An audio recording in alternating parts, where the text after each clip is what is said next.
Gratidão, Senhor, por mais um dia de bênçãos. Vamos continuar a leitura do Antigo Testamento sob a ótica do Novo Testamento. A palavra hoje encontra-se Gênesis, capítulo 6, a corrupção do gênero humano. Neste capítulo, o clima muda, a terra se corrompe e Deus toma uma decisão drástica, mas com um plano de escape.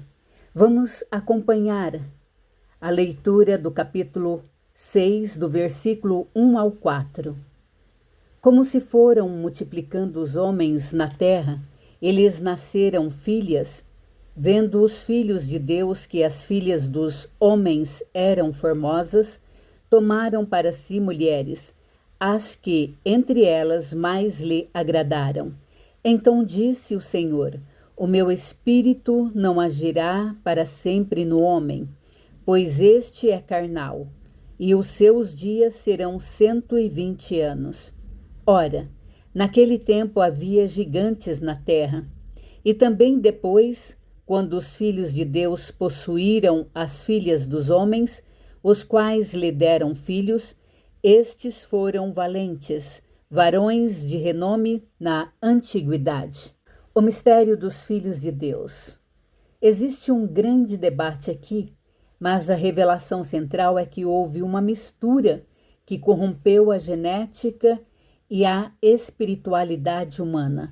Isso mostra que o inimigo tentou sujar a linhagem de onde viria o Messias. Continuando, capítulo 5 ao 7. Viu o Senhor que a maldade do homem se havia multiplicado na terra e que era continuamente mau todo o desígnio do seu coração. Então se arrependeu o Senhor de ter feito o homem na terra, e isso lhe pesou no coração. Disse o Senhor: farei desaparecer da face da terra o homem que criei, o homem e o animal, os répteis e as aves dos céus, porque me arrependo de os haver feito. Na palavra diz que Deus se arrependeu. No hebraico, isso indica uma dor profunda no coração, como um pai que sofre ao ver o filho se autodestruir. Não é que Deus errou, é que o pecado dói no Criador. Continuando o capítulo 8 ao 13. Porém, Noé achou graça diante do Senhor. Eis a história de Noé. Noé era homem justo e íntegro entre seus contemporâneos. Noé andava com Deus. Gerou 3 filhos, Sem, Cão e Jafé. E Deus anuncia o dilúvio. A terra estava corrompida à vista de Deus e cheia de violência. Viu Deus a terra, e eis que estava corrompida, porque todo ser vivente havia corrompido o seu caminho na terra. Então disse Deus a Noé: resolvi dar cabo de toda a carne, porque a terra está cheia da violência dos homens. Eis que os farei perecer juntamente com a terra. Aqui surge a primeira vez a palavra graça na Bíblia. Noé, porém, achou graça aos olhos do Senhor. No meio do julgamento, a graça é o que nos sustenta. Continuando do capítulo 6, versículo 14 ao 16. Faze uma arca de tábuas de cipreste, nela farás compartimentos e a calafetarás com betumes por dentro e por fora. Deste modo a fará. De 300 côvados será o comprimento, de 50 a largura e a altura de 30. Farás ao seu redor uma abertura de 1 côvado de alto. A porta da arca colocarás lateralmente. Farás pavimentos na arca, um embaixo, um segundo e um terceiro. A arca é um tipo de Cristo. Ela só tinha uma porta. Jesus é o único caminho, é o significado de ter uma única porta. E uma janela no topo. Noé deveria olhar para cima, para Deus, e não para o caos ao redor. Então, nós devemos olhar para o alto. O material usado, betume, servia para vedar no hebraico. A palavra para cobrir com betume é a mesma usada para expiação, perdão. Continuando, capítulo 6, versículo 17 ao 22. Porque estou para derramar águas em dilúvio sobre a terra para consumir toda a carne em que há fôlego de vida debaixo dos céus. Tudo o que há na terra perecerá. Contigo, porém, estabelecerei a minha aliança. Entrarás na arca tu e seus filhos, e tua mulher, e as mulheres de teus filhos.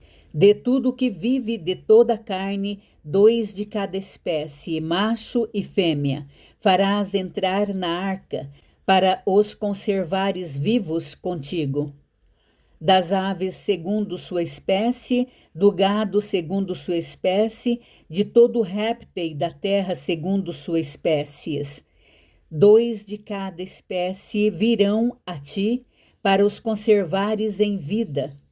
Leva contigo de tudo o que se come, ajunta-o contigo, ser-te-á para alimento, a ti e a eles. Assim fez Noé, consoante a tudo o que Deus lhe ordenara. Imaginem só a cena. Noé morava longe do mar, em um lugar onde, segundo muitos estudiosos, nunca tinha caído uma chuva forte antes. E Deus manda ele construir um barco gigantesco. Aqui você vai ver a pregação sem palavra. Noé passou décadas construindo a arca. Ele não tinha microfone, não tinha um martelo.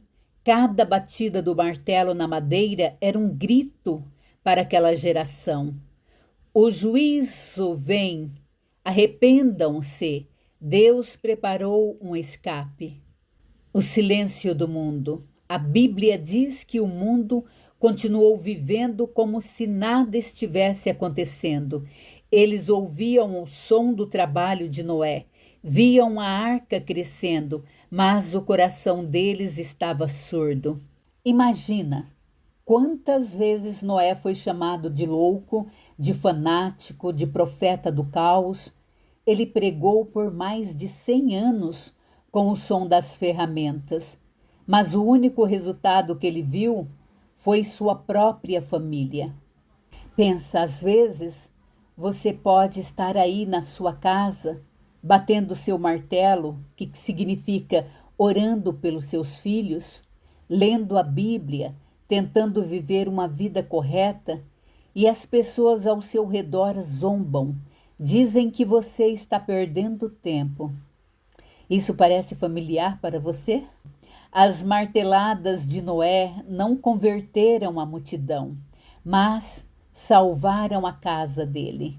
Se o seu testemunho hoje só salva sua família, o seu trabalho já foi um sucesso extraordinário para Deus. Não pare de martelar só porque o mundo não está ouvindo. Deus está ouvindo e Ele está vendo a sua obediência. E depois de tantas marteladas e tantos avisos, chegou o dia em que o som do martelo parou e o som da chuva começou.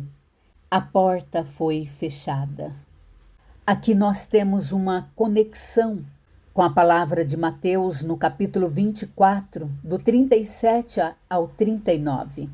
Como foi nos dias de Noé, assim também será a vinda do Filho do Homem. Noé vivia em um mundo onde as pessoas comiam, bebiam e se casavam sem perceber que o limite de Deus estava chegando.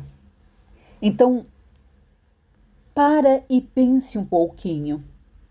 O capítulo 6, a corrupção do gênero humano, não é sobre o passado, é sobre o nosso presente também.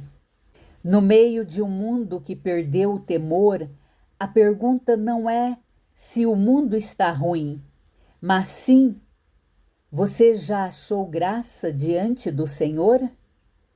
Assim como Noé encontrou o favor de Deus para construir a arca, nós hoje encontramos a nossa arca em Jesus. Não espere a chuva cair para buscar o refúgio. Muitos estão pregando no deserto hoje em dia. Não pare com as marteladas, persista na construção. Se não adiantar para o que você tem feito, que é levar a palavra aos quatro cantos do mundo, pelo menos é a salvação da sua família. Compartilhe a palavra, faça sua parte, ajude-nos a levar a salvação aos quatro cantos do mundo. A palavra de Deus é luz, sabedoria e vida, e a salvação sua e da sua família.